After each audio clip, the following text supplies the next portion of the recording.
আমাদের এই দেশি গরু কিংবা বিদেশি গরু কোনটা পালন করলে বেশি লাভ? তো যেহেতু আমরা আবহাওয়ার সাথে এখনও খাপ খাওয়াইতে পারি নাই বিদেশি গরুগুলা, তো সেজন্য আমরা দেশিটাই চুজ করি। এই যে দেখতেছেন, আমরা আমাদের ঘরের বাছুর থেকে ফিজিয়াম আস্তে আস্তে পার্সেন্ট বাড়াচ্ছি। তো আমাদের মোটামুটি আলহামদুলিল্লাহ এখন 3টা আছে। তো আমরা আস্তে আস্তে করে এই যে আমাদের আবহাওয়ার সাথে ম্যাচিং করে ফিজিয়াম গরু তৈরি করতেছি।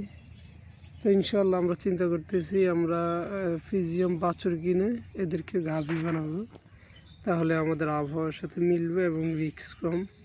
তো সেজন্যে যাদের বেশি মোটামুটি টাকা আছে তারা অবশ্যই ফিজিয়াম গরু পালন করার চেষ্টা করবেন।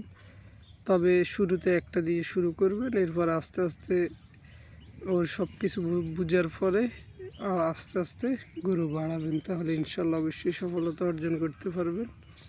তো যাই হোক, আমরা দেশি গরু পালন করলে অবশ্যই রিস্ক কম, লাভও কম। তো যাদের অর্থ কম অবশ্যই দেশি গরু পালন করতে পারেন।